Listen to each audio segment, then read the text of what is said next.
Ibidukikije inkingi y'iterambere rirambye.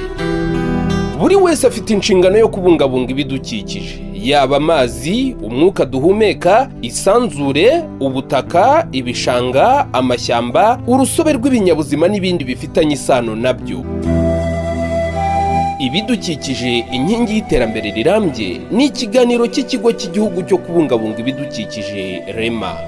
Ndabasuhuje inshuti bakunze b'ikiganiro ibidukikije inkingi y'iterambere rirambye mutegurirwa n'ikigo cy'igihugu cyo kubungabunga ibidukikije ku bufatanye na Minisiteri y'Ibidukikije.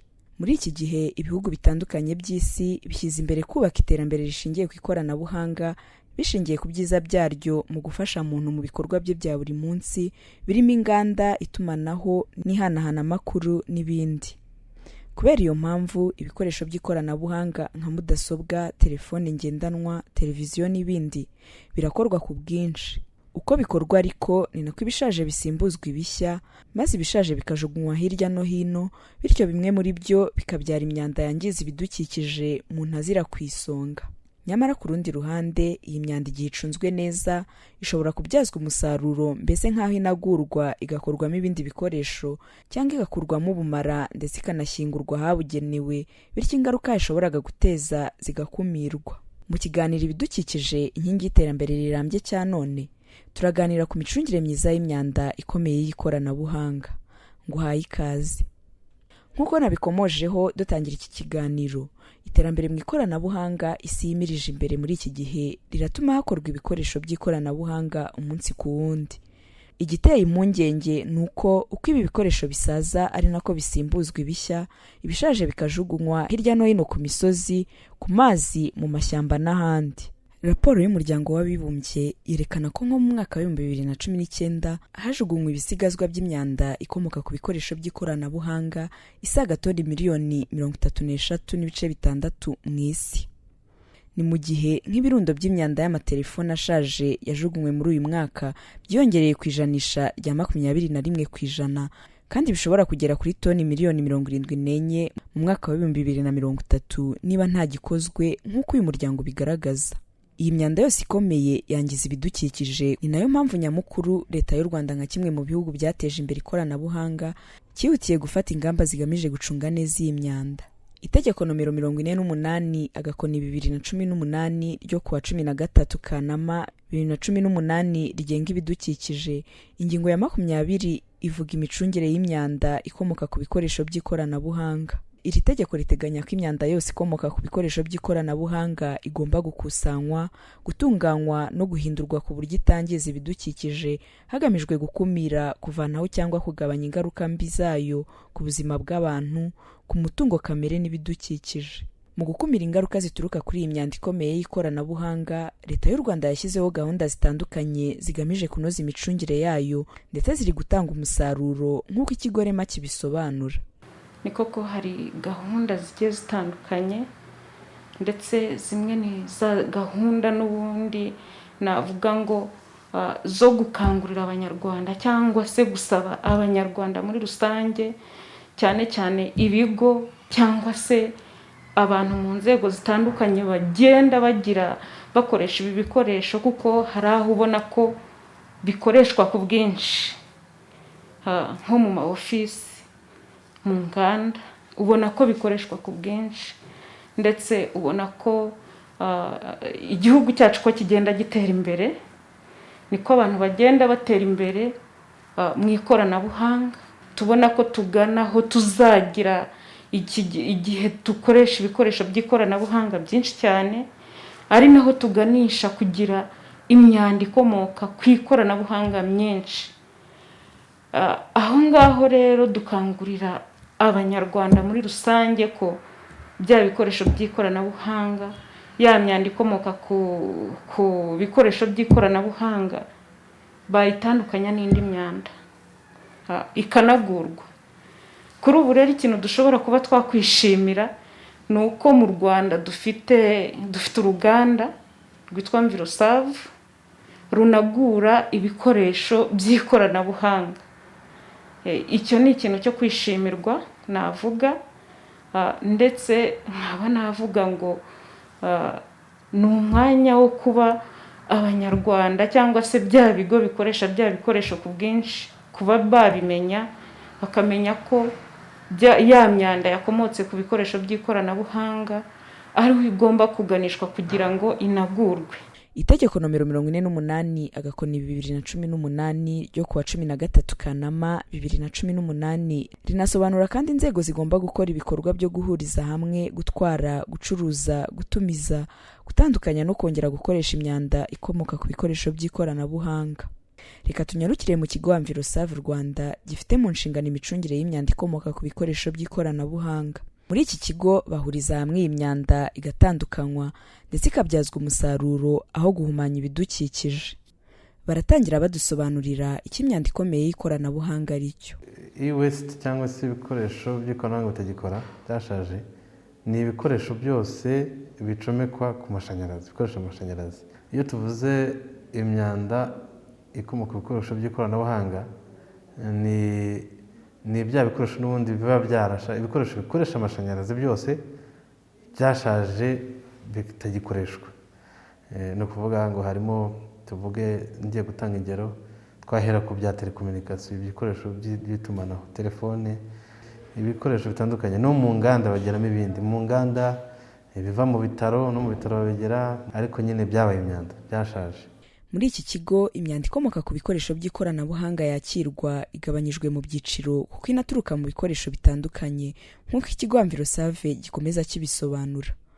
Ubundi babara ko habaho ama item cyangwa se kategori zirenga 350 bagiye bakora ubushakashatsi, ariko ujye guca nko mu byiciro hari ukuntu tujya tubitandukana tukavuga ngo wenda ibikoresho ibyo bita IT, information technology. Information technology ni ukuvuga ngo harimo nyine telefone, computer na za printer bazibariramo n'izindi bakoresha mbega boherezanya amakuru cyangwa muri communication. Noneho hakaza rero n'ibindi biva mu ngo, ibyo navugaga by'amafirigo, by'amaketo. Hakaza ibyo twabara ngo biva nko mu bitaro. Mu bitaro bagiramo ibikoresho bitandukanye bikoresha amashanyarazi nabyo, harimo kujyana no ku masikaneri banyuzamo abarwayi n'ibindi bitandukanye. Ubwo wenda twabara nk'izo kategori, ariko hari n'ukundi kuntu bajya none bagabanya bakavuga ngo hari ibikoresho bigira ubumara cyangwa se bigira uburozi buri toxic, hari n'ibindi bitabugira. Muri rusange umuntu yabara yuko harimo nk'ibyo ngibyo nk'ubwoko nka butatu wenda tuhineho. Gucunga neza imyanda ikomeye ikomoka ku bikoresho by'ikoranabuhanga bifite akamaro haba mu kurengera ibidukikije mu ntabereye ku isonga ndetse no ku bukungu bw'igihugu. Ingaruka iyi myanda ishobora guteza mu gihe idacunzwe neza zo ni nyinshi nk'uko bisobanurwa n'ikigo cy'igihugu cyo kubungabunga ibidukikije REMA. Imyanda y'ikoranabuhanga iyo idacunzwe neza ishobora kugira ingaruka nyinshi zitandukanye ndetse rimwe na rimwe zirenga izo tubona, ikaba yagera ku ngaruka noneho navuga ngo zahitana ubuzima bw'abantu cyangwa se ubuzima bw'ibindi binyabuzima tubona. Ya myanda y'ikoranabuhanga nk'uko tuyibona ku mwimerere wayo ntibora. Imyanda itashobora kuba yabura kenshi ni ya yindi igenda ikajya kwangiza ubutaka, kandi ubutaka tubukomoraho, navuga ngo tubukomoraho ubuzima. Ariko birenga aho ngaho, buriya imyanda y'ikoranabuhanga haba harimo ibinyabutabire by'ubwoko butandukanye. Iyo bya binyabutabire birimo umuntu agiye akabirambika aho abonye, bishobora kuba byazamuka bikajya guhumanya ikirere. Reka turenge wenda ku bantu muri rusange, tujye ku binyabuzima, ku rusobe rw'ibinyabuzima muri rusange birahangirikira. Mu myanda abaturage bagira harimo n'ituruka ku bikoresho by'ikoranabuhanga nk'uko bamwe muri bo babigaragaza. Aba bemeza ko bazi neza akamaro ko gucunga neza iyi myanda n'ingaruka igira ku bidukikije iyo idacunzwe neza. Gucunga neza imyanda bituma ubuzima bw'abaturage buhagarara neza, kuko ibihumanya biba byavuyemo bishobora kubahumanya mu buryo bumwe na bumwe bwo kuba bagenda babijugunya aho babonye. Ubukungu bw'igihugu harimo nk'imyanda ishobora kuba yatunganwa ikavamo ibindi bikoresho. Hano dukunda gukora computer, desktop, laptop, tugakora telefone. Urebye nibyo twibandaho cyane imashini. Nk'ibi bintu byose uri kubonamo hano gutya ntago imyanda yabura. Gucunga neza imyanda mbona bifite akamaro, kubera ko ntago tuzigera twangiza ejo hacu hazaza, kubera ko nimba ndi kubikora gutya mbitereraho nshaka uyu munsi, ejo bizangiraho ingaruka byanga bikunda. Mu minsi iri imbere cyangwa n'ubu ngubu bikomeje kwiyongera, ndumva byahumanya ubutaka, amazi, ikirere. None se niba ingaruka zituruka ku myanda ikomeye ituruka ku bikoresho by'ikoranabuhanga zigaragarira buri wese, ni uruhe ruhare rw'abaturage mu kuzikumira? Ikigo REMA kirabisobanura. Nk'uko amategeko yashyizweho abiteganya, imyanda ihumanya iri mu buryo butandukanye. Hari imyanda ihumanya iri ikomeye, hari ihumanya iri mu rwego rw'imyanda itemba, ariko ku buryo bwimbitse kugira ngo iyo myanda ibashe gutunganywa neza. Icya mbere ni uko iyo myanda igomba kubanza gutandukanywa n'indi myanda, hanyuma noneho igashyirwa n'ahabugenewe. Imyinshi hari imwe ivanwaho ari uko ikuweho ku buryo bwa burundu mu buryo bwo gutwikwa, ibyo twita incineration, cyangwa se hakabaho ku buryo bwo kuyishyingura ariko bwizweho neza ku buryo itazagira aho ihurira yaba ubutaka yaba amazi. Ku ruhande rw'ikigo Amvirosave bishimira uruhare bagira n'intambwe imaze guterwa mu gucunga neza imyanda ikomeye ikomoka ku bikoresho by'ikoranabuhanga, ariko hari n'icyo basaba Abanyarwanda. Ni ukuvuga ngo n'ubundi nk'uko wumva kampani yitwa Amvirosave, serving environment, niyo purpose ya mbere, niyo objective ya mbere. Ni ukuvuga ngo ibintu tuvuge amabatiri amenshi abakozwe mu kinyabutabire, hazigera ikinyabutabire cya Pro cyangwa Red. Ibyo ni uburozi iyo tutabashije kubikusanya neza ngo bigere hano buvangurwe buvanwemo butunganywe mu buryo butangiza abantu n'ibidukikije, biragenda birangira bigiye mu kimoteri. Imyanda ikomoka ku bikoresho by'ikoranabuhanga ntabwo ari kimwe n'indi myanda. Niba umuntu ayifite amenye ngo ntabwo ijugunywa nk'uko bajugunya indi myanda, agomba kumenya kwitandukanya n'indi, akamenya ngo ese itwarwa gute, kuko ntabwo itwarwa mu kimoteri cy'induba nk'indi, noneho bakayivangura bakayishyira ku ruhande. Umunsi hari amakusanyirizo amaze kugeraho, buri karere ubundi niyo gahunda ko dushyiramo ikusanyirizo, ariko tukajya no hasi, noneho akabasha kuba yabizana aho ngaho bigatunganywa mu buryo butamwangije butangiza n'abandi. Gucunga neza imyanda ikomeye ikomoka ku bikoresho by'ikoranabuhanga ni inshingano ya buri wese hagamijwe kubungabunga ibidukikije byo zingiro ry'ubuzima mu isi. Ku rundi ruhande kandi amategeko ateganya ibihano ku watandukira nkana izi nshingano nk'uko ikigo REMA kibisobanura. Itegeko ryacu cyane navuga ngo rireberera imicungire y'imyanda ni itegeko ry'ibidukikije ryagiyeho mu mwaka wa 2018.